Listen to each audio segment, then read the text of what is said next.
Hello and welcome to Popcorn and Perspective. This is the place where we not only enjoy delicious popcorn, but we also deep dive into the world of films. We are your host, Chantal, And I'm Chris. and we're here to share our insights on new releases and timeless classics. Get ready to experience movies like never before as we offer you our confident perspective. And welcome to episode 10. And 'tis the season. We'll be talking about our favorite Hollywood, sorry, our favorite holiday movies ever. But before we get into the conversation, let's start off with some holiday cheer. Since Christmas is pretty much around the corner, which I can say, what is that? What is that? 2 weeks? Is it like 2 weeks? Either way, Yeah. everybody is scurrying to get their last minute gifts to stash under the tree. So, brother, this question is, or it's going to be a two-parter. So, part one, what was your favorite gift that you ever got from Christmas? My favorite gift is pretty much a genre of gifts, if you will. In my household, my brothers, Terrell, and my room was right next to each other. And he was the Nintendo room and I was the Sega room. So Got it. every video game console from Nintendo that Nintendo put out and that Sega put out, we had. Like I had everything: Sega CD, Sega Genesis. Then I got the PlayStation 2, I got the Dreamcast, and then he got the GameCube, he got the Nintendo 64, he got the Game Boy. So it was just, every Christmas, if there was a video game console out, we got, and it got to the point where we didn't even have to put it on the list. Our mom would just say, open it up and it's there. And and we'd be like, how did you know this came out? And she just, because she knew that's what we wanted. So, and I just think back at the hours and hours of time after school and before school, and any time we had, we were just being there doing that. So yes, the video game consoles of the 90s was and early 2000s were my favorite gifts of all time. I thought that was crazy when you said Sega CD because I didn't think a lot of people like had that or even knew what Yeah. Sega CD was because I even had Sega CD. I was like that to me was nuts because it's like you had like the main console, which is the Sega, and then the CD part was like connected to it. I was like And you that just part had to to me. slide the main console and Yeah, connect it. I felt like I was on top of the world, like I was freaking Tony Montana when I clicked that thing. I was like, I was yeah, you like, can't this tell thing me is so. nothing. This is like you see this console I got right here. It's like, hey, it's the greatest thing in the universe. I love that stupid thing. Oh my god! I felt like that thing was like short lived though because it's like as soon as we Yeah. got it, it was just like, all right, now it's like we got PlayStation coming through, and it's like, Yeah, they didn't give Sega CD the shine it deserved. And I remember one game that I played on it was called Sewer Shark. And I played that game relentlessly, nonstop. And boy, I'll never forget that. But yeah, Sega CD did not get or Sega Saturn really didn't right. get. Neither one of them got the shine they should have for a long enough period. No, for real, it didn't because there was like one particular game that I used to play on that like constantly, and I cannot for the life of me think of the name, but it's like I can just remember playing this game and it was like very vivid. It's like Jurassic Park. It was. Oh, It was a Jurassic Park ride. I knew it. That's the one. I used to play the hell out of it. I used to yeah. play that game so much. That was like the first game that I ever had for like the Sega CD. I knew it was like it was a movie game. I just could not think of the life of me what it was, but that's what it was. And what was the other one I think they had? I think there was another one, but I can't remember. I want to say it was probably the Mortal Kombat one too, because they had Mortal Kombat as well. Yeah. But I do vividly remember playing the Jurassic Park game, like constantly on that stupid The thing. thing I Like, remember about that Jurassic Park game, it was hard as hell. Them raptors and stuff. Yeah, I remember that. man, that was so hard. I would be getting so mad because it's like every time I would die, I was just like, you know what? Let me just give up on life because it's like I'm not gonna get past this one point. I can't remember what part it was. I think I'm like inside the one main building or whatever, and I'm like trying to make my way out or something. I can't remember, but yeah, that game was just I don't know Yeah, my little child brain. I don't know how I made it as far as I did because Jesus, that game was hard. because after so many deaths and playing it, you just look at it like this is supposed to be fun. This shouldn't be this hard. Dying and not just being frustrated is not fun. Like what's going on? Exactly. It's like you want to start trashing the house, start throwing the game around the room. Like, dog, like Exactly. I quit. Like, it's like you hate me right now because it's like it. Yeah, because I think it's like after I think you had to collect the dinosaur eggs. That's what it was. Yeah, You know how hard it is to find all these damn eggs without trying to get 8? Like, come on, man. And then people trying to steal them from you. Like, give me a break. Yeah, that whole game was a traumatic experience, of fun and disaster. It was so much fun, but God, was it rough to play? Like, just be stressing out, be like, it's like what? Like when they say like You're what? When they be like, what see, started your anxiety right this is here? why y'all goddamn extinct now. All right. So for me, one of my favorite gifts that I got growing up, I would probably have to say, what was it? Look, I thought I was really, really cool growing up because I got like a surround sound system in my room. I felt so cool. I was just like, I had like all the speakers in my like in the corners, and then I had like the big subwoofer. I was just like, I felt like I'm like on top of the world because I can like watch anything in my room and it'd be like real cool until, and it was a part of I think it came with a DVD player too as well. So I was definitely feeling like I was on top of the world. I was like, this is like the coolest thing Yeah. ever. I was like, so I'm just like, oh, I'm like probably one of the, I'm just thinking like, oh, I'm probably like one of the only people who has this like in that room, just dumb. But I just loved having it like constantly. I just be in my room just like playing any kind of movie at that point. I'm like, let's see what this sounds like. Be blowing everybody out of the house. I'm like, I'm sorry. Like, I'm like, eventually it died though because the DVD player. I remember I like turned it on and my entire screen went green. I was like, I'm like, one. I'm like, what's going on? I was like, this is not cool. And then two, that's when I knew I had to like let go of my surround sound. I was like, it's time to let it go, and I didn't want to. So now I got this old Bose speaker, but I'm like, it still works. But like, I don't feel special no more. But I'm like, I did love that. I loved it. It was just like one of them, like to me, it was like one of them cool gifts when you start getting more into like technology, and it wasn't just like games and movies. So I was like, I can put some use to this. Like, it's just like it's not gonna go anywhere. So I had it for I had it for a good long time until she just conked out on me. I was like, that was probably one of the best Christmas gifts I probably had. Like, besides, the PlayStations and Sega and all that stuff. Because I'm like, what kid doesn't love playing video games? So that was but yeah, that was like definitely one of my favorite gifts I've like ever gotten. Until it went green on me. Yeah, until it was green and I had to just start all over again. I was sad. That was sad. All right, brother. So now on to the second part. What was the one gift that you've always wanted but never received? I'm sure everybody has seen A Christmas Story from 1983. Little Ralphie. He just wanted one thing for Christmas. Get this man what he wanted. He wanted a Red Ryder BB gun. That's all he wanted. And after I saw that movie, because I'm a kid of the 90s, obviously. Of course. I said, Mom, all I want is a Red Ryder BB gun. And I showed her the picture of it. I showed her what it was. And actually, I just said, I want a BB gun. And I showed her it was a rifle. And her exact words was, not, you'll shoot your eye out, kid. No, it was, why? So you can shoot your brothers and sisters? And I was like, I would never do that. No, I just want it. It's cool. It's not. And I remember telling her, it's not even that dangerous. They don't hurt when you get shot by, it's not that dangerous. I was telling her, they're like rubber. It's not going to feel anything. Knowing good and well, Donald and Michelle something. And all of them would have been filled up with BB holes because I was going to come with a vengeance. But I remember there was years and years and years I just asked her for that. And now that I look back and think about it, and I just rehear my mom saying, "Why? So you shoot your brothers and sisters?" The back of my mind was like, "You are correct. Nah, you are correct. You right.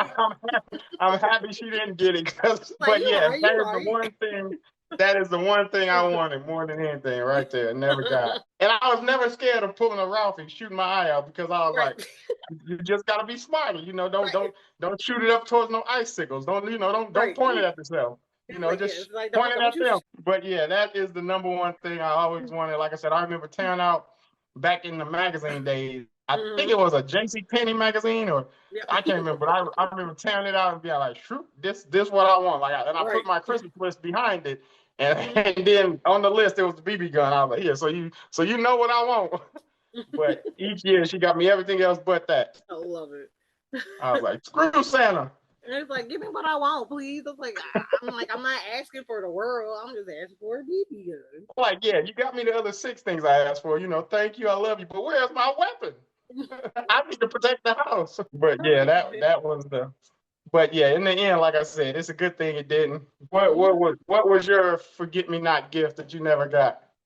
Well, eventually I ended up getting it for myself, but it was just like this one particular thing that I always wanted, and it was look, it did not cost a lot. Look, it wasn't like a new video game console. It was not even a video game. All I wanted was the box set of Alien Quadrilogy. That's all I wanted. I just wanted all the Alien movies. That was it. Yeah. I just wanted all the Alien movies on DVD. That's all this child wanted. I remember I wrote that mess at the top of the list one year for my Christmas list. That thing was smack dab, big bold letters, Alien Quadrilogy. And still, I got everything but that one But thing that I wanted. I was like, why don't y'all give me this? It's like, all I'm asking is for movies. It's like, y'all want to give me everything on my list. Okay, that's great. I'm like, I appreciate it. But I'm asking you for this DVD box set that I cannot get my hands on, and y'all still keep playing in my face. Like, that's all I'm asking for is this stupid box set. And it's like we got you this game. Okay, great. I just want this stupid box set. It literally took for us to move out this way, out to the West Coast, when we went to California to get to Amoeba, and I found the box set. yeah, I looked directly at it and I bought it. I was just like, forget it. I'm like, I'm at that age now. I can buy my own stuff. Let me get it. I literally bought it for myself. I was like, y'all suck. Y'all waited until I got grown and had to pay for my own stuff. like screw you, Santa. I hope you choked on the coffee. I hope you choked on the cookies, and I hope the milk was spoiled. I'll get it Yeah, myself. exactly. It's like I got it myself. It's like I got it. I'm like, get out of the way, Santa. Oh, so mad. I was like, I just remember every Christmas I just kept writing Alien Quadrilogy. Alien, Alien, Alien. I got everything else. I got everything else on that list except for that movie. But I'm like, that, y'all hate me, don't and by the you? time you got it, there was so many more alien movies. It was already, I think Prometheus already came out. I think Alien Covenant was getting ready to come out. I was like, okay. I'm like, whatever then. I'll just get what I got. It's yeah, cool. like no, I'll do it myself. I got it. All right, you guys. Before we deep dive into the movies, you can follow me on X or Twitter. Is what I complete. I still call it Twitter. I don't care. At underscore Akira XO and on Letterbox at Edna Mode. Yes, yes, and you can follow me over at Twitter X at the Hazel Eyed Movie Guy, and you can also follow me at Letterbox at the Hazel Eyed Movie Guy. Go ahead and give us a follow, you guys, and just keep continuing to let us grow over there. All right. And now, this is the time, this is my favorite time of the year where I can get to lay on the couch, play out a few of my faves. So, brother, let's get into the holiday spirit, cheer, and all of that jazz with our favorite Hollywood. Oh my God, why do I keep saying Hollywood, y'all? I'm like, we already know this is gonna be Hollywood stuff. Holiday films. My bad. We're gonna sit back and relax and chat about the films we enjoy to watch during the holidays and what gets us into the Christmas spirit. So, brother, let's start off with you with what are your favorite holiday films? All right, I'm going to just name them off real quick, and then I'll give a brief rundown about each one. So, Right. in no particular order, well, actually, probably in order, the number one movie is Scrooged with Bill Murray Okay. from back in the day. That was a great one. Then, of course, The Mighty Die Hard. You can't go wrong with that one. And then we have The Nightmare Before Christmas. You can't have that. You can't have a Christmas list without that one. Then we got Home Alone, Macaulay Culkin, the first one. And rounding out the list is A Christmas Story. So, Scrooge. Why does Scrooge work as a Christmas movie? Because it modernizes A Christmas Carol. And we all know that, the ghosts come and visit them. Everybody knows that. But the humor in this and the darker themes, and Bill Murray as Ebenezer Scrooge, he's so relatable because he's wounded and he's just tired and wore out and he's just angry at the holidays because he has so much going on. And his redemption feels earned in this because he goes from a complete jackass to being like scared and just like what's going on and to actually embracing the Christmas spirit and the controversial, the ghost, it gives an honest look to accountability and empathy in the film. It's just one of my favorites because, like I said, it hits adult emotions. It's like I liked it as a kid just because it was funny and Bill Murray was crazy. But now when I watch it, I see like the adult Christmas emotions, the stress, the burnout, and the regret. All that, and it still gives you the Christmas warmth and everything. So if you guys have not seen Scrooge with Bill Murray, please check it out. Hilarious, great take on A Christmas Carol. And Well, then I my next never. one. I'm not even Oh, gonna go lie. ahead. You're good because you're talking about this movie. And what's so crazy is like when I was a kid, I remember seeing this poster a lot with Bill Murray on the front, and it's like he has like this With that manic look on his cigar. face, yeah, with the cigar, and then like the skeleton hand with the man. Yeah, I remember seeing that, and I was just like, "What the hell is that?" And till this day, I still have not seen this movie. I may have to watch it now that I know about it more. you definitely And need to. It is and that hilarious. now that I see that it's on Paramount Plus, and of course that's one of many 50 million streaming services that I do subscribe to. So I'll probably end up watching that before the Christmas season is out. But yeah, that's like I've always seen this movie or always heard about it. But yeah, I've never watched it. Wow, yeah, So now that definitely. you're talking about it, I will have to watch it and I will get back to you. I remember watching this on VHS tape. It is hilarious. And like I think that and Mac and Me is one of the two VHS tapes I actually remember from Mm-hmm. back in the day. And I wore this tape out. It was my first introduction to Bill Murray because it was like this was before I had seen Ghostbusters. I had saw him in this, and I was just like, wow, yeah, he was a good actor. And then I saw him in Caddyshack and all that other stuff, and Groundhog's Day. So yeah, this was the start of my Bill Murray journey. But definitely check it out, and we'll talk about it later. My next one, of course, Die Hard, 1988. Why does this work as a Christmas movie? It's a fight. You could go to war over this movie. If you put the sides together, more people would pass away than any other fight in the world because this is just. But to me, this is a Christmas movie because the setting of the movie is Christmas time. It's an essential piece of the plot. It's Christmas time, and it's not just a decoration. But why does this story happen? It happens because of a Christmas party at his wife's job. They're having a Christmas party. It's not just a regular party, and it's filled with holiday music and imagery and centers on family reconciliation and just the warmth of doing the right thing. So it's full of classic Christmas themes during Christmas times. And why is it one of my favorites? Because it's a fun alternative to traditional Christmas movies. Like it's kick-ass, nonstop humor, nonstop action. You got Hans falling off of Nakatomi Towers. It's just you got rock in it. It's just everything it's just a good movie that can be watched over and over again. And I watch it at least twice during this time of year. I actually watched it like 2 days ago, and it's just like each time, even though you know what's gonna happen, like the catchphrases and everything just hits you. So I definitely am on the strong. This is it's not the focal point isn't Christmas like Santa's workshop and all that stuff, but you can't have this movie without the Christmas party and all the vibes of Christmas. He's trying to reconnect with his wife because it's Christmas time and all this other stuff. So it is a Christmas movie, and that is number 2 on my list. Okay. I know you've seen Die Hard, obviously. Well, yeah, I've seen Die Hard. So I do agree with you with it because I know a lot of people always be fighting like back and forth, like, is this a Christmas movie? Is it not a Christmas movie? I'm like, dog, if it's set in, like in the holidays, like if it's like winter, I'm like, snow on the ground, it's a Christmas movie. I'm like, it is a Christmas movie. Yes, it's set in California. It don't matter. I'm like, you see Christmas lights? Yes. Party? Yes. It's a Christmas movie. Like I'm sure somewhere in that movie the Temptations were playing. So I mean, I swear I heard in my mind. I mean, I know I heard so it's a Christmas movie somewhere nonstop. So. Exactly, through and through. So it's like I agree with you on that one. It's just like you said. I just think it's hilarious. It's just like this. But my thing was this: it's like you're making me believe that this man could do all this barefooted though. I'm like, this man was. I'm like, bro. I'm like, I need something for my feet. Like, I'm not about to be doing all what he was doing. And I have cuts on my feet. You really think I'll be walking around getting my feet infected? No. The crazy thing is, he was taking people out left to right, picking up shoes.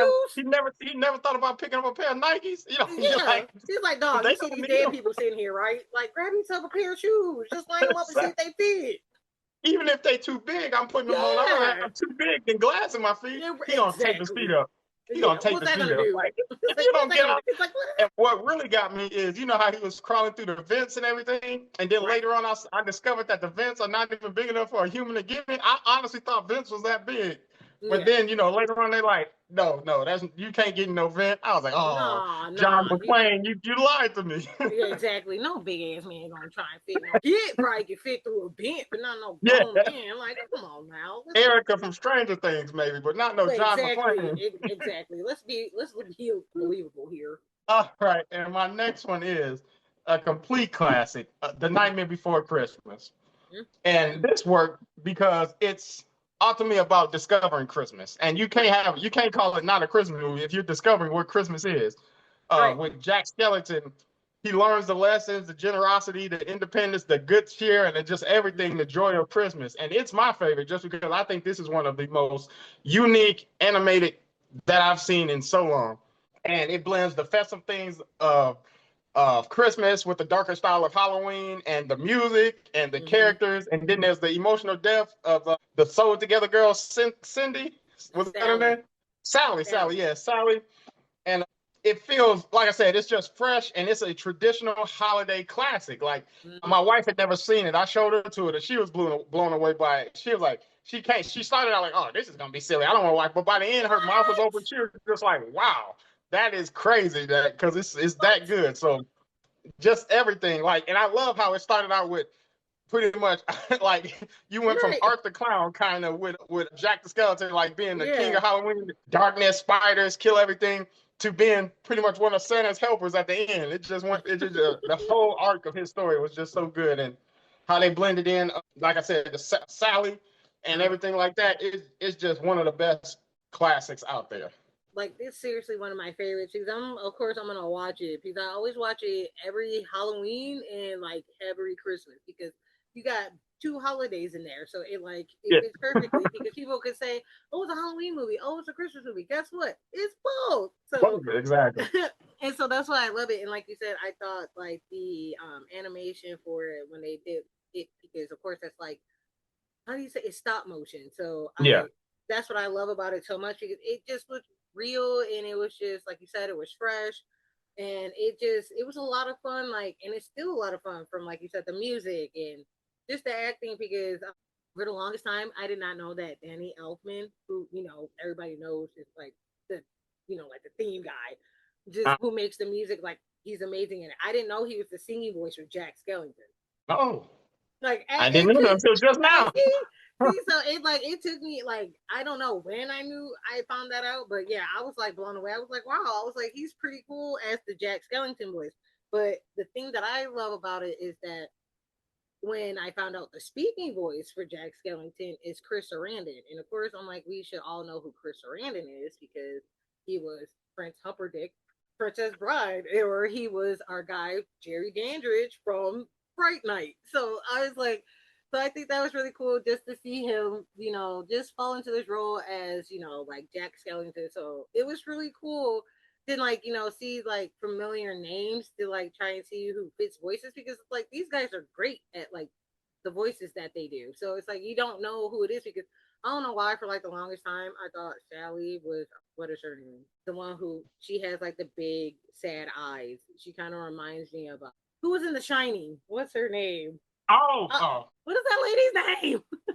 oh, It's she is it was in Shelley? the Popeye It, movie too. Shelley Duvall. That's her name. Yeah, That's what yeah. I thought that was. But it was Catherine Oh, that O'Hara makes sense. from Beetlejuice. So I was just like, oh, okay, okay. So it's just, it's a lot of fun. It just gives like a lot of memories. I think my favorite thing that someone had did was I don't know if you've seen it, but it was like a parody for the movie of What Is This? But it's like someone saying the fuck, the fuck is in the air. The fuck. It's just like it is like the funniest video to me. But Yeah. I just love just the different, like, I guess you could say like the different like genres to it because it's like you have like fantasy, you kind of have a little bit of horror in there, you have a little bit of supernatural. And I know that they felt like this movie was going to be like too dark and scary for kids. I'm like, at my age, and this movie came out, I was 6. I was in love with this movie.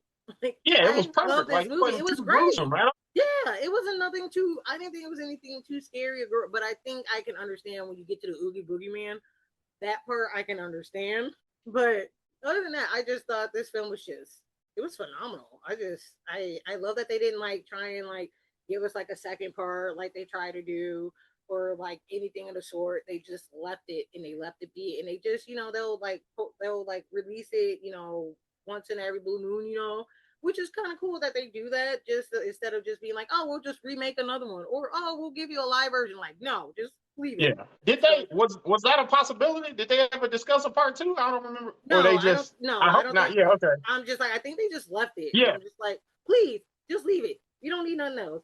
And I think they did. They actually did try to. They did consider it, and but I think they're. I think, but I think they made it into like a book.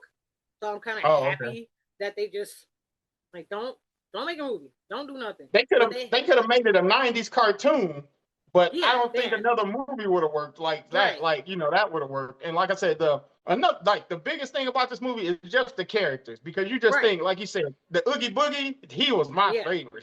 He had yes, me dying down there. So Oogie Boogie, like Sally, obviously Jack, and then the right. the the scientist who head could pop off and he would scratch his brain. That was just I was just like, what?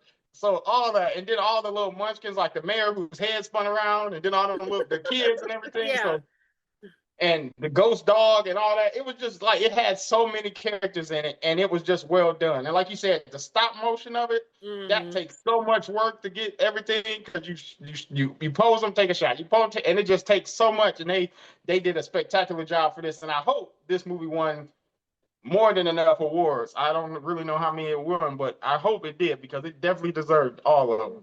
Well, it was nominated for best visual effects, but it didn't win. But it was a first for an animated film to get an Oscar nomination for best visual effect. But It yeah, definitely deserved it. yeah. So it was nominated, but it didn't. It got nominated for best original score. So at the Golden Globes. But other than that, Yeah. yeah, that was pretty much all that it was nominated for. Sad, sad, sad. All right, and Yeah. then we're rounding out the next two. The next one is 1990s Macaulay Culkin classic Home Alone, Of course. and this works as a Christmas movie because we didn't Always. care that his parents should have been reported to DCFS. Like, how do you go to the airport and forget one of your kids? Multiple Exactly. times at that, but we're not talking about them What? other movies right now. Yeah. We're talking about part one. You leave your most sarcastic, your baddest kid at the house, Right. and like you driving to the airport, you don't hear somebody being sarcastic, you're not screaming at somebody, and that don't just trigger you like Kevin is not here. But it works because obviously it's during Christmas time. It directly shapes the story. It has a big family atmosphere to it. The forgiveness of the family and everything, the togetherness, decorations, music, the Christmas morning reunion at the end, Mm-hmm. obviously, is the central part. And then it's just hilarious. Like, you got this kid beating up two grown-ups. And then you got these grown-ups not understanding that this kid is smarter than us, and there's many more Bro. houses on this block. Maybe we should just leave him alone. But Bro. I'm like, hey, y'all, Marv, y'all just keep taking your ass with him. That's fine with me. Go ahead and drop another paint bucket on him. Go ahead and fry him again on the stairs. Throw some more chicken feathers on, like, please, because it is hilarious, but it Yes. has the heartfelt moments, the strong nostalgic, the strong connection to childhood and all that. Because that word just kicked my butt for a minute, and it makes it both comforting and fun. And like that is one I watched all the time. Also, like I said, I don't really go to two and three and all the other ones, but I stick to Right. two. I mean the one, and Mm-hmm. like Macaulay Culkin really knocked it out of the park with this one, and the writing was good, and it just stayed like it could have drifted away from the Christmas theme.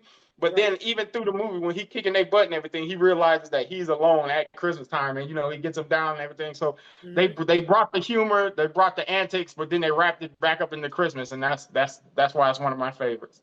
Yeah. I'm like, of course, I'm like, everybody got to know Home Alone. Home Alone was that movie. Like, I mean, it's like it's a given that you always have to watch. This movie during during the holidays. It was just like one of them feel good movies. Like you just get to see this kid like take on, like you said, like a two grown ass adults in his house. But my thing was this: it's like I understand there's a lot of people in this house. I understand that.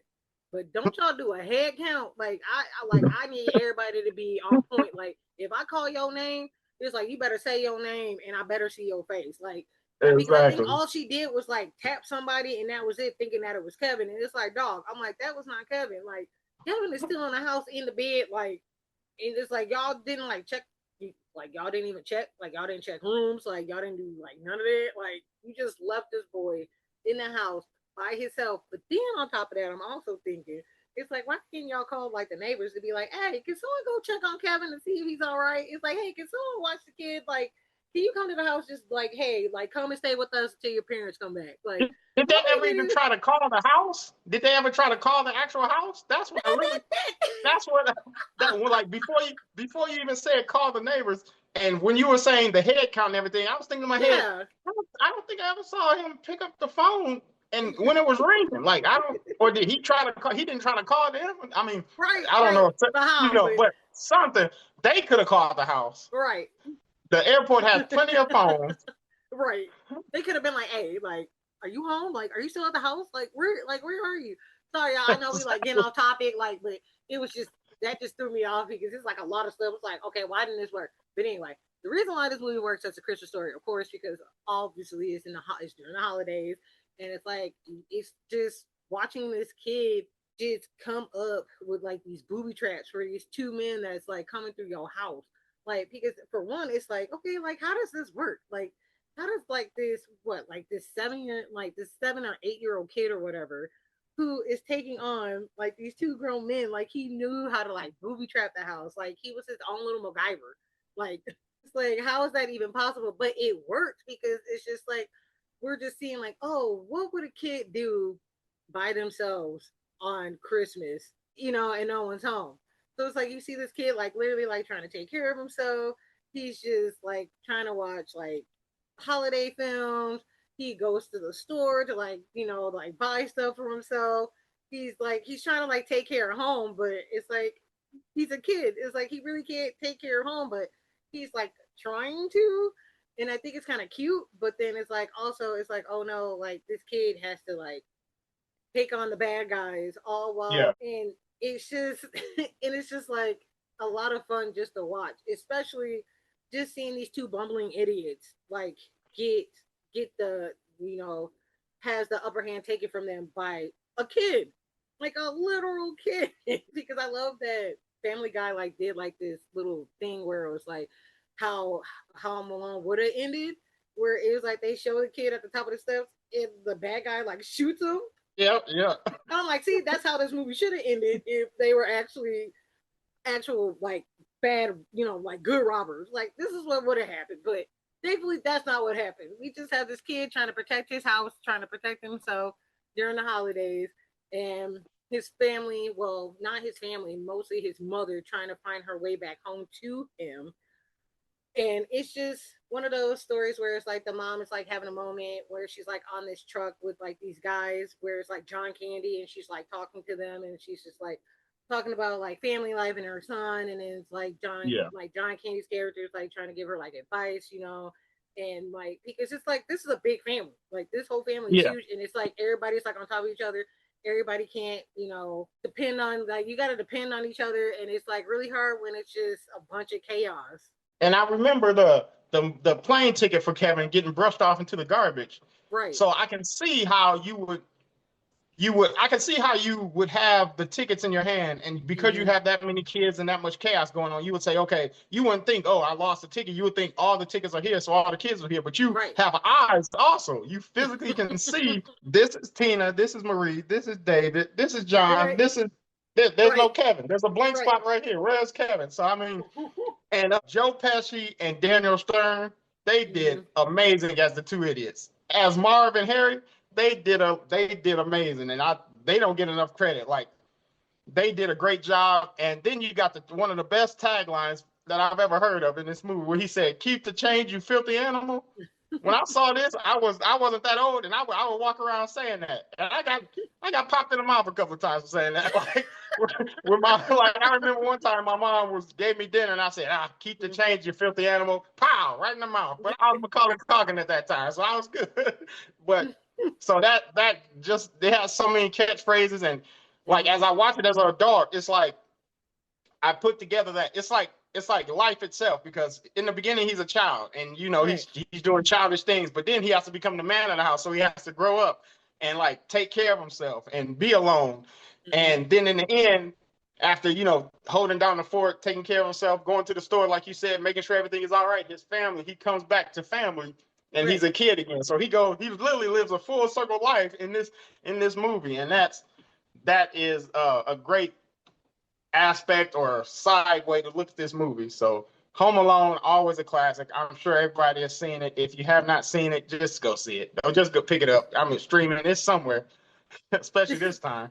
Because I think also in a sense to me, I think like Home Alone is almost kind of like a kid version of A Beautiful Life. What would it be like if you weren't, if he wasn't like not like born, but like what if we would be like if he wake up one day and don't have a family? So that's what it's kind True. of like. Like, oh, like I don't have a family, like I'm a kid, I can do whatever I want. But then when the time goes on, he's alone. Like he's lonely. Like he misses his family. Like during that time, like this is the time of year where family is together, everybody is Vital. Yep. like everybody is there. Like you have everyone around, you're celebrating, gifts, whatever. So this is like the one year where Kevin by himself, he doesn't have nobody. And so it's like you see him when he goes to like the rent a Santa, he like literally asks Oh, them like can he's like wishing for his family to come back because it's like he doesn't have anybody. So it's like at this point, it's like you realize, okay, this is a kid. He's alone. He's eventually gonna get scared because it's like when you're in a house full of chaos and all of a sudden it's just quiet.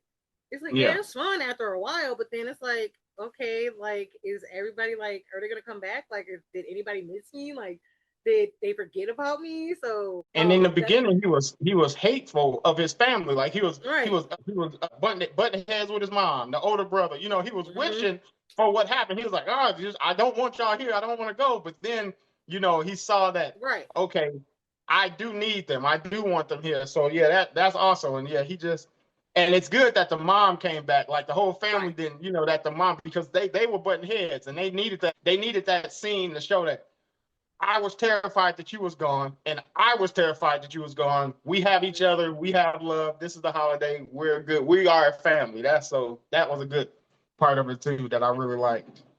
But yes, Home Alone, Macaulay Culkin's Piece de Resistance. My last one is gonna be, like I said earlier, A Christmas Story, and I love this movie because of the Red Ryder BB gun. That's all. But it captures the humor, excitement of a small family at the holidays, and they go through so much. But it's seen through a child's eyes, which is what I love. I love how they filmed it. It's seen through Ralphie's eyes. It has so much relatable childhood experiences. Like I could have been Ralphie. Like all the stuff growing up in Illinois, the snow, the yep, freezing, the being bundled up to my freaking head, the top of my head to go to school, all that. It has quotable humor, and it makes it fun every year to watch, year after year.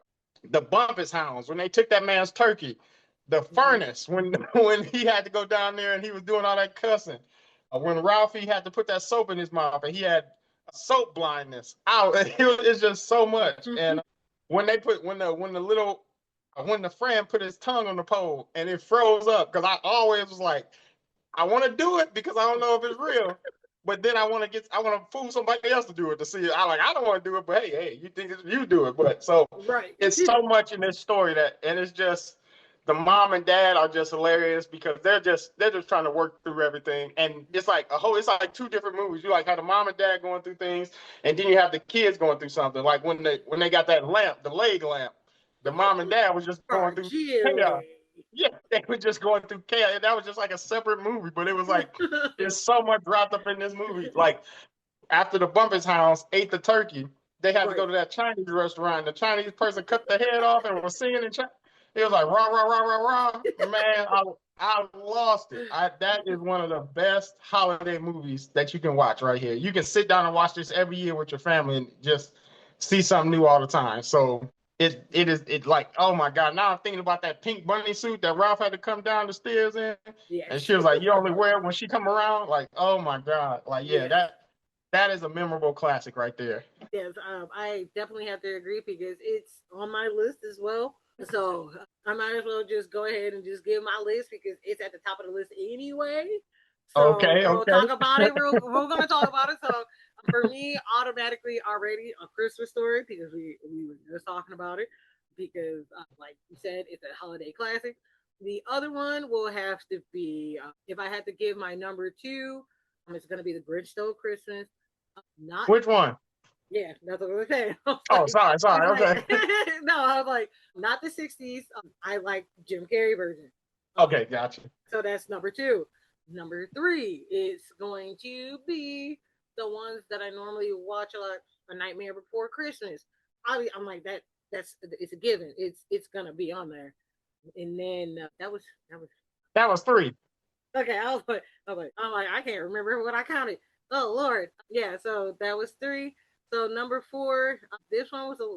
It was like these, like the last two is the ones that I was just like, ah. But if I had to go with the last two, I would have to say it's a Beautiful Life, and then number five, which I know you're probably gonna be like, huh, but the girl with the dragon tattoo. What the? And I'll tell you why. All right, you'll see why. All right, Like, did I miss a Santa Claus appearance? hold on. It's just like Die Hard. Give me a second. All right. Okay, okay. So number one, the reason why I said a Christmas story for me, like every Christmas Eve, they always do the marathon on TNT and I think it was TBS. TBS. Yeah, TNT Yep. and TBS. Every Christmas Eve, that it's always on. It doesn't matter if I'm downstairs, if I'm in my room, I'm going to change it to that channel. Like I will watch it all the way through because I think they did like a 24-hour one, and then they did like a 48-hour one, and then they Yeah. switched it again and made it like 24 hours. But either way, I'm like, whenever it's on TV, I'm gonna be watching it. Like I can go all like it's just all the way through the night. Like it's just that Yeah. same thing. I used to do it a lot. But another holiday classic. It's another one that I can quote from like beginning to end. Like the father when he said when he was downstairs in the basement with the what was it, the radiator, and it just like Yeah. conked out and it was like the dark smoke, and then The he's like furnace. down there, yeah, the furnace. He's just like just cussing up a storm. The mom had to like close the vent because it's like, yeah, that's too much going on down there. Or like the bumpuses with the dogs, like that whole scene, like with the dog's ear got caught in the door. That was so funny to me. Like you could just hear him whining. It is like you can see the ear like in the door, like trying to like wedge his way out. And then I love when not Ralphie, but oh my god, what was his brother's name? Oh my god, Randy. That's his name, Randy. I was like, what was that boy's name? Randy. When she had to like dress him up in like all his Oh clothes. my God. He's like, I can't put my arms down. And they would Like pop back up. and it's like I know what it feels like to be that bundled up, got on long johns, a long pair of socks, just a long sleeve shirt, just being. And It's like I know what that feels like, just having like your scarf wrapped around your face and just it's just all you can see is your eyes and that's it. So it's like I understand. It's like, and then I love the scene with like the lamp because it's like, oh, it's just like it's something that the father wanted, and I just love the fact that he thought the box had fragile. And she's like, it's fragile. He's like, it's Italian. It's like, nah, that's fragile. yeah. And I love like how he like put it in the window, and she was just like embarrassed, and it's like she will always try to find a way to where it's like we don't need to put like a spotlight on this light. And so she found a way, and I just love the fact that she broke it. Exactly. She tried to play it off like she didn't, but it was just like he was like, "You're jealous of it," and then she was like, "Why would I be jealous of that?" And then I just love like the whole scenes of like Ralphie, like his like dreams and everything when he like dreams about having a BB gun, or when he like aces, I think like his essay and like the fruit basket. It just the silly stuff that we would do, or like the Ovaltine commercial where he thought it was something fun, and it was just an Ovaltine commercial that he was just deciphering. The decoder ring or whatever. Yeah, he was like, "It's a crummy commercial." Like, and of course, the scene with the little boy when they're standing in line with that little boy was so creepy, just standing there like talking about, "I like the Wizard of Oz." It's like, okay, like get away from me, little boy. It's so creepy.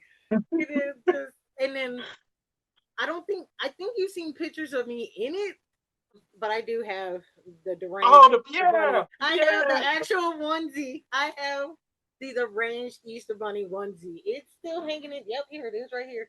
I don't know if you can. The little baby. Yeah, I That's see. it. I That's it. remember that. Yeah. I will be wearing it. You will probably be seeing me in it. I will probably take a photo and be like, "Merry Christmas from the Oh Grinch." And no. stuff. Oh, I would definitely I think we found it at Walmart, and I was like, I gotta have it. gotta have it. I was like, I gotta have it.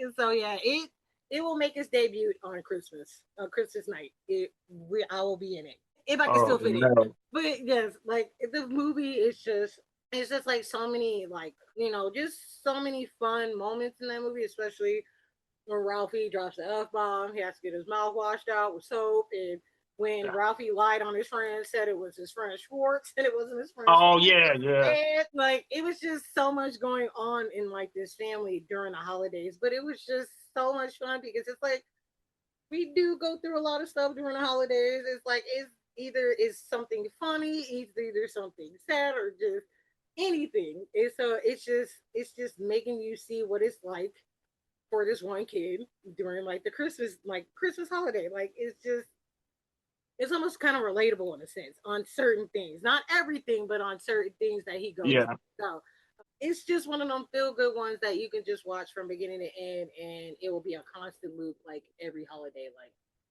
I can never ever never get enough of it. That is true. That is true. And like you said, TBS would Mhm. play it out, boy. I would just sit there and watch it at least Man, three times. hey, let me tell you, they will play the hell out of that movie. And guess what? I thank them every Christmas Exactly. season. Like, thank you. Like, this is what I always want. Just keep playing this movie on a loop. I don't care. You will have a fan. You will have a fan in me. But the other one that I said was Gremlins. I just recently watched this. This one was always like will be a favorite of mine, even though it's you might as well say it's during Christmas, but it's not your typical Christmas movie because it's literally like a black comedy mixed with a little bit of horror in there. Like Mhm. it's like you just have this dad who's literally just trying to make a living, and he's like trying to get a gift for his son, and he finds this gift. It's like this cute little what is that thing called? What is he? A mogwai. Magua, Yeah, Magua. so he's a mogwai. So he finds Gizmo, and so it's like, okay, I'm gonna bring this to my kid. But then of course you got these three rules. It's like, bro, just follow these three rules. That's all you gotta do. And what do? Exactly. They do not follow the damn three rules. It's like, bro, you don't get it wet. You don't feed it past midnight. That was the big one. You never ever feed it past midnight. And then what was the other one? Oh, bright light. No Yeah. light, no eating after midnight, no water. What they do, all three of them damn things. Like it's just, and then it was just complete chaos during the Christmas holidays. It's like you just thinking like, oh, we're gonna have like a great, Christmas season. Like the presents are under the tree, and everybody's like together. And then it's like all of a sudden you start seeing these creepy ass green monsters just storming the streets and creating chaos. And it's just like, okay, like this is not like the holidays that I'm just expecting to celebrate. But it's also another one. It's just one of the another few good stories where it's just like I guess you could say like every holiday film isn't full of cheer. There's mayhem, there's horror to it, and I think that is a lot of fun because you just get to touch like a black comedy, but it's Christmas time. Yeah. So it's like you get all the aspects of Christmas. Like you got the snow, you got the music, you got people like getting gifts, the Christmas trees, kids are getting out of school, just all like just families being together, people trying to like make sure they have things for like the holidays. You have like your town Scrooge, what happens to be what was her name? What was that lady's name? She was so mean. I cannot think of her name for the life of me. I think it was what was her name? Mrs. Deagle, I think. Not was it? Yeah, Mrs. Deagle. That lady was like just like the straight up Grinch in that movie, or not the Grinch, but Scrooge, and she ended up getting hers at the end because it was perfect because she deserved the way she went out. Yeah. It was kind of like a blaze of glory just flying out of her window from what was that like her chair, like her chair that like moved. The assistant chair going up the Yeah, stairs. I like Yeah. that they just hijacked it and she just went flying out the window. But then it was kind of like it was still good. But then there was like one moment where it kind of got dark when Kate was like talking about her father and like how he like portrayed Santa Claus. on, you know, like Oh, Christmas Eve, and I was just like, I'm like, why could it just? I mean, I'm like, the movie is kind of dark, but I'm like, why could it just get like dark, dark? Like, morbidly dark. Like, it's like yeah. really dark. I was like, why did y'all leave that in there? I was like, what? I was like, what does that have to do with anything? I mean, I understand that she doesn't like the holidays because of it. Because I mean, people do have the moments of like, oh, like I hate the holidays, like I don't care for the holidays because there are reasons where they, you know, Yeah. like because of that, like what she did. But I was like, but what did that have to do with anything? Either way, I was like, it was still creepy, but I still enjoyed it because it's like you just see like these gremlins, like they're like in the theater, which I love that scene where they're like all just like swinging around like in the theater. They're like got food and they're like I can't remember what movie they were watching, but I know it was like a Christmassy movie. I just can't Yeah. remember what it was, but it was just like they're like in like the setting of everything, even though they're the reason why everybody is like going through like what they're going through in this one particular night. And so I just believe that even though I like I did like the second one, I felt like it was just too much because it I think it was like a more of a bigger to me I felt like it was a bigger setting because you're like in the city and you're like at this corporate building. But I just like this one because it had like that feel of like a small town, like just that Christmassy feel of like everybody knowing everybody, but it's kind of like nobody really knows what's going on except for like a few people, and they're like trying to figure out a way of like, okay, how can we stop this before it gets more out of hand on Christmas Eve? Because I think it's Christmas Eve.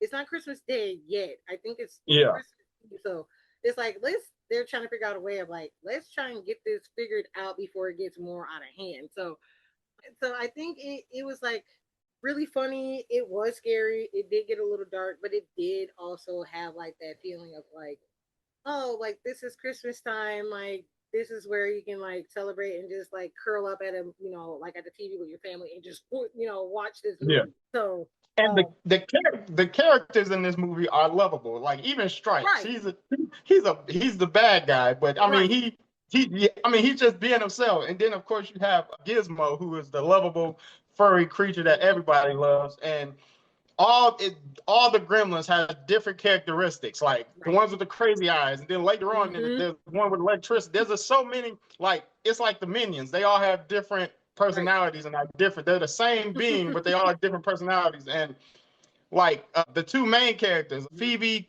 what's her name? Phoebe Cates and uh, Zach Galligan. I think they Billy and did a Kate, great job, yeah, but the main praise should go to the Gremlins, like and just the effects team and all that, because yes, this was ahead of its time, really, like this kind mm-hmm. of stuff. And speaking of that scene where they was in the movie theaters, I just started laughing about when Hulk Hogan stood up and was like, "Start the movie back again, brother," and ripped his shirt off and all that. And I was just like, "What?" So I mean, and throughout the movie there's a whole bunch of cameos and stuff like that too. So I remember people thinking that this was a children's movie, like a kids Mm-hmm. movie, and I can see why, because you see Gizmo and you're like, "Oh, okay, there's gonna be some shenanigans in it," but then you watch it and you're like, "Oh no, this is not a kids movie. It's more of a teenage, adult kind of movie." But Right, because that's what yeah, it mom is. thought too. Because at the time when that came out, she was like working at a group home, and she was like taking these kids to go see it, and she thought it was a kids movie, and she was like, "That was." She was like, "What is this movie?" And she was like, "This is not a kids movie," and it's like, it's not. It was Yeah, not. It's no. not meant for kids like at all. Like you need to be a Is it? little older. What's the rating on it? Now that I think about PG that, what? 13. Oh, okay, okay. I was like, I Yeah, know they it shouldn't be R because it wasn't that bad. But yeah, okay, that fits. Yeah, so they like switched up because I think they within 2 months of the film's release they created a new PG-13 rating, and so Oh, for this movie. yeah, Wow, that makes sense. And they yeah. supposed to be doing a remake of it. No, Oh, they're actually doing a third film. It's not a remake. They're oh, just it's doing not a gonna be a third. remake. Okay, It's just a good. third Because I was film. gonna say, I was gonna say I would rather them just have a whole new movie than try to remake this classic. Just give us a new movie. Yeah, But yeah, so I like the idea yeah, of that one. it's a sequel. So Okay, okay.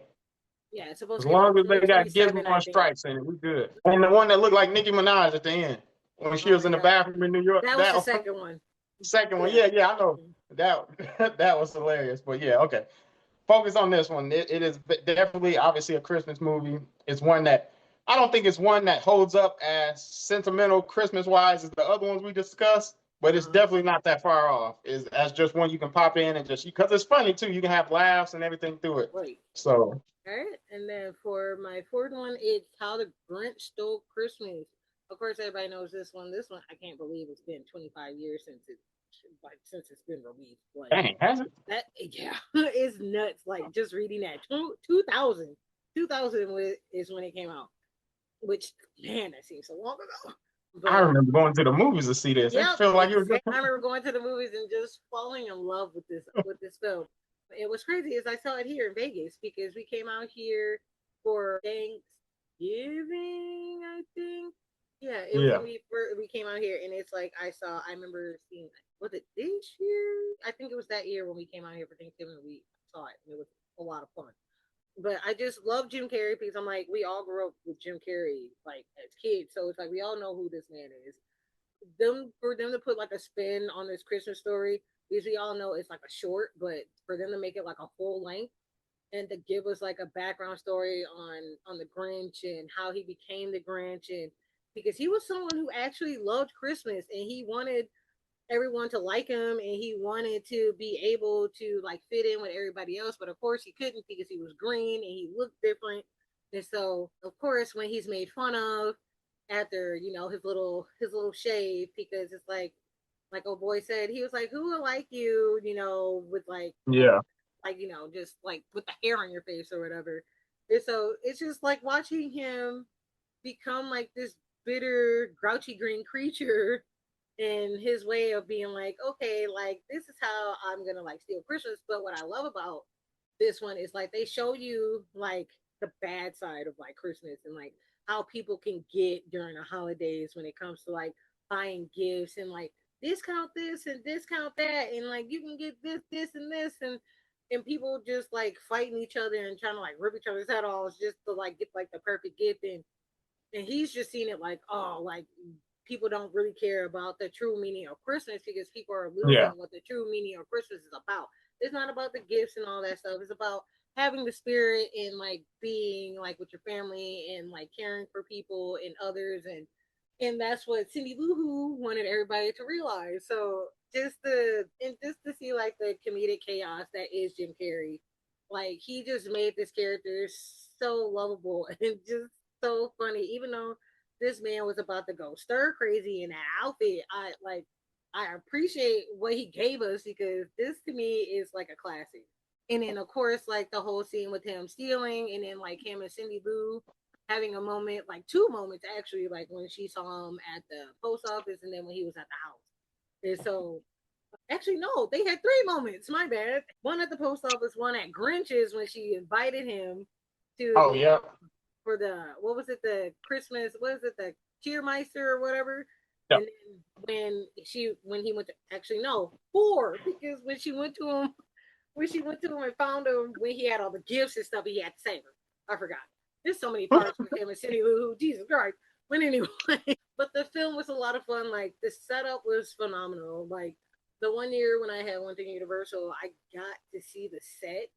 I think that was like a couple of years back. I got to see it, and it was like so cool that they still have it like set up where like the Who's lived. So that was a lot of fun to see. But I just love the fact that even though we've heard this story before, we just get to see it in live action. We get to just see the story develop a little bit more with like the family and knowing that they understand what the true meaning of Christmas is. It's not about the biggest or fattest gift. It's not about the decorations. It's just about having the emotional capacity to to just to be there for the people that you care for, even the new people in like and with Grinch, in a sense, he has a newfound family. After going through everything, he went through all the emotions and all that. So it was a lot of fun to to see on the big screen and to watch still because I still have fun with the movie and I love his rendition of "You're a Mean One." I love it. Yeah.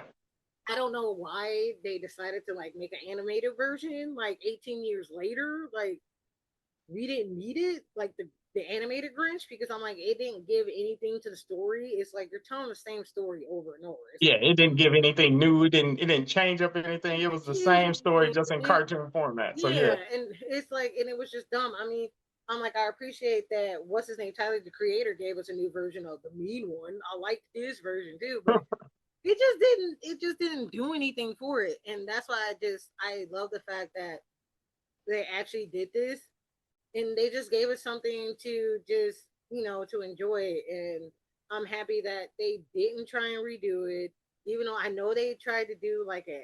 I think they did like a play version of this, and it was dumb. Like they didn't Yeah. have to do that. Like just leave it alone. Like we don't need y'all to do anything else. Just leave it be. And I think they were trying to do like a sequel, and I was like, please don't try and do a sequel. Like please don't. Like we really don't need it like at all.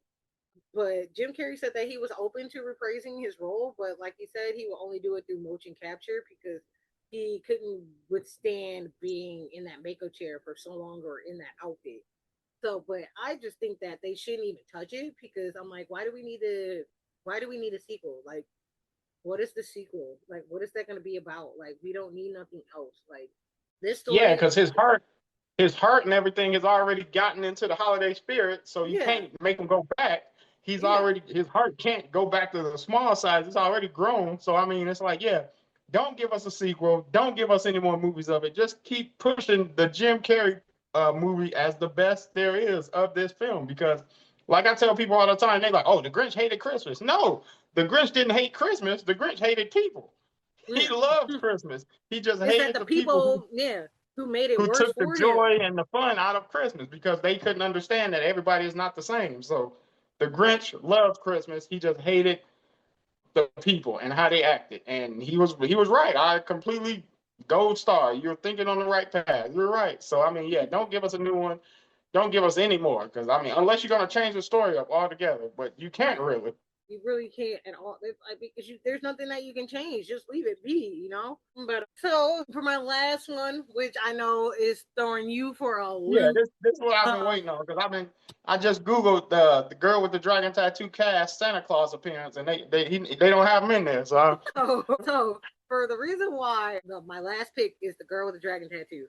The reason why, look, just for me, the reason why I believe that is a holiday film is because it came out 4 days before Christmas. And then on top of that, the movie is set in like the winter seasons. Like it literally starts off like in the winter seasons and then it does like progress like throughout the other seasons, but the film ends up ending back into winter. So it's like you're still it's like it starts in winter, it ends in winter. And on top of that, in the trailer, I remember this in the trailer. It says the feel bad movie of Christmas. I was like, there you go. Bing bang boom. Because it isn't like your typical Christmas movie because it has nothing to do with Christmas, but it's like that Christmas setting, like because like that first opening scene is like it's winter. It's just like yeah, snow is falling and it's like you can feel the cold. Like it's just like it's like freezing, but to me, I literally just recently just watched this movie, and I was just like, yeah, I don't know what it is about this movie, even though this movie is very dark and bleak. I just enjoy just like being able to like get under the covers, get comfortable, have something warm, and just throw that movie on. And it's just like I don't know, I could just watch it and it just feels good, like in like the holiday setting, even though, like I said, it has nothing to do with Christmas. It's a murder mystery. It's like the neo. It's like that neo noir like mystery like type feel to it. But it's yeah, just the setting of it being like, oh, it's cold, it's wet, it's snowy. You just thinking like, oh, this is perfect. Like this, like the only time I want to watch is during the Christmas. It's like during the Christmas time. Like it, like I said, it just feels like this man who's a journalist, which is Daniel Craig. He's like trying to figure out who killed this man's daughter. Not killed his I think it's his niece. Yeah, his niece. Like what happened to his niece? Like who disappeared like 40 years earlier, and he gets like help from Lisbeth, who's like my girl Rooney Mara, who's like a computer hacker. So it's just like you might as well just say like almost a year. Yeah, you might as well say it took a full last year for them to figure this whole thing out.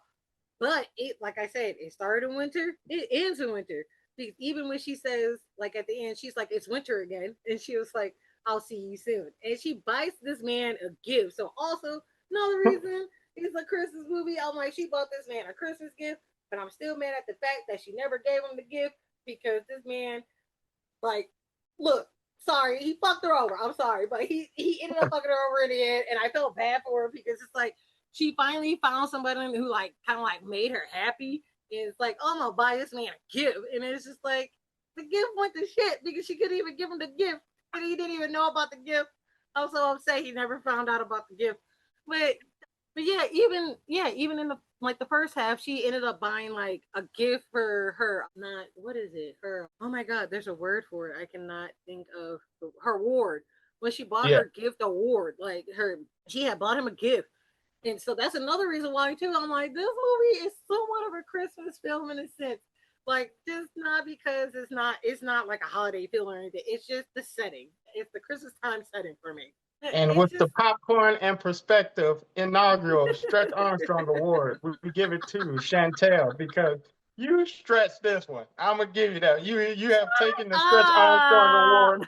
Let's clap it up, everybody. I mean, because I understand what you're ah. saying, but I'm just gonna give it to you because I saw this at the theaters Me when I just too. was I was on one of those days where I didn't have anything to do. I was bored and this was starting, so I didn't really even know anything about it.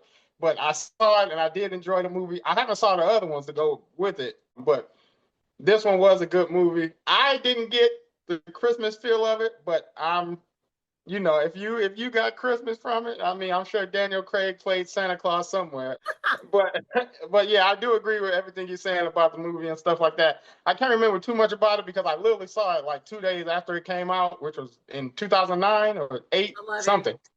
Oh wow, yeah, 2011. Okay, so I don't remember too much about it, but it being a good movie. So, and it's a whole trilogy, isn't it? Or 4 movies or Well, what three? happened is that because the book is Swedish because I remember reading the book first and then they made the movie over in Sweden first, so they have they have the trilogy for that over there, but then when they brought it over here, David Fincher did the first one, which was the girl with the dragon tattoo. But his thing is Yeah, that he doesn't like to do sequels because after he did Aliens 3, that man was like, I'm not. He's like, I'm not. He's like, I'm done. So that's why we didn't get like a sequel to yeah. his because he was like, I'm done. And I was just like, well, why no? Because that movie left on a cliffhanger with her driving off into the night. Like, I'm like, Why where is she even gonna if go? what gets me is that if you know he's that kind of director, Right. why? And you know you're gonna continue, especially this one because if it has 3 over there, you Mm-hmm. think it would get 3 over here. Like, why would you let him direct it if you know he just a one and done? That doesn't Right. make any sense. And so it kind of like made me mad because then they did do a second one, but they call it like a soft reboot, which was the girl in the spider's web, and that was like 7 years later. But it's not the same girl playing Elizabeth. It's someone Yeah, completely different. So that's why I was just like, okay, I'm like, let's just not do these anymore because I didn't even see it because I really didn't want to see it because it didn't have my same people in it. So yeah. that was one of the reasons why I was just like, nah, I'm good. So I was like, I'm better off with just the David Fincher one and just be like, well, that's the only one we're gonna get. So Yeah, I remember. I've heard about the Spiderweb one, but mhm, I didn't watch it. And like I yeah, said, I did enjoy the initial one. But I, mhm, I wish they would have did. I wish they would have coaxed him back in to do 2 more because I would have liked to seen that story progress some more. But yeah, exactly because there's 3 books. So yeah, because actually they were supposed to be involved in doing it, but then yeah, they just didn't do it. So yeah. I was just like, well, this sucks. And they could have literally had other directors make the other 2. Like, I mean, Right. they got the books, like you said, so you have the blueprint on what to do. And of course, you can change it up a little bit just to add your own little Mhm. flair to it. But you have what you need to have on. You have the script written for you, basically. So, Right. but Yeah, it was like I was a little disappointed, but I'm like, I still love the first one. yeah. But was there anything else that you wanted to add, brother? No, no, this has been an exciting rundown of Christmas movies. We gave out our first award today. You earned it well. And so You know, Thanks. that is, and oh, I have two honorable mentions. I'm just Okay. gonna say the titles, but I had The Preacher's Wife, Denzel Washington and Whitney Houston, Okay. one of the greatest. I'm a sucker for musical, kind of like Dreamgirls and Hamilton, all that stuff. I'm a sucker for that. So that was, and I'm a huge Whitney Houston fan. So that's one. And the other one was It Has Left Me. I'm sorry, it is gone. I didn't write it down because like I thought I had too many, so I erased it, and it has left me. So I have Oh, one honorable mention in Whitney Houston, Denzel Washington, Angela Bassett's husband. What's his name? He's the oh Courtney my B. god, Vance. Courtney B. Vance. Yep, another great actor. So yeah, that's definitely a Christmas movie. So Yeah. that is Um. my honorable mention. Oh yeah. I just have a couple of honorable mentions. I think when I said this movie earlier, I definitely butchered it. I think I said It's a Beautiful Life, and I was so wrong. It's called It's a Wonderful Life with Yeah, James Stewart. because Um. I don't know what that is. I know It's a Wonderful Life, which is in black and white, but I don't know. Yeah, And I was I like, I've never seen don't, that one. Then I've man. just never seen it. I don't know what I was thinking when I said It's a Beautiful Life, and I meant It's a Wonderful Life. Yes, with James Stewart, that movie right there, I literally fell in love with this movie a lot just to watch what this man would be like if he was not born, Yeah, or had his family.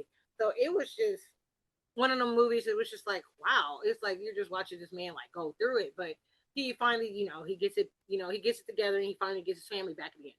But yeah, it's one of them other feel good, like fun. Well, it's not fun. It's more like, I guess you could say, like a feel good holiday film that you can watch with the family. Like I think I recently just watched this one, maybe like a couple of years back, and like fell in love with it.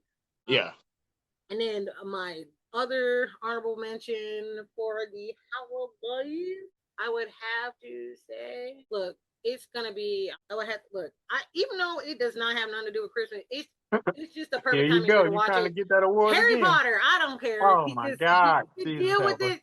Deal with it. They have moments of the holiday. What is it? The Yule tide, whatever, the Yule ball. Look, it can be added. I don't care.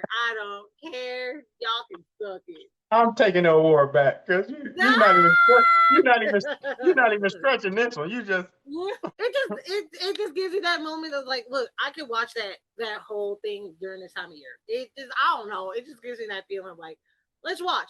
But anyway, if you giving us Harry Potter just because one person said Yule, Sinners was a Christmas movie because it had trees in it. no, It had no, trees in it. It no, had, and I think that's there was some not, light. bro. Anyway, was there anything else, brother, that you wanted to add? No, no, no. We have brought plenty of holiday cheer to this episode, and if you haven't seen any of these movies that we recommended or put on our list, please go watch them. I'm sure they're streaming.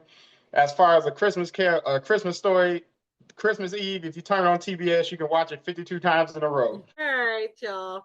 And that is another episode of Popcorn and Perspective. We're glad that you took the time out of your day to chill with us again and to enjoy some of our perspectives. So, if you got questions, topic ideas, or want to be a guest on the show, don't be shy. You can email us at chanto@hotmail.com or the Hazeled Eye Movie Guy at yahoo.com, and reach out to us on our Twitter page as well at popcorn and as the letter perspective. Yes, yes. And for the next episode, we'll have our 2025 rewind episode where we'll sit back and relax and talk about our top hits and definitely our misses of 2025, meaning the movies we enjoyed thoroughly and the ones that was kind of swept under the rug for us. And as always, we say here at Popcorn and Perspective, Watch the movies love the movies. and always keep them with you. Catch y'all next year. Peace out.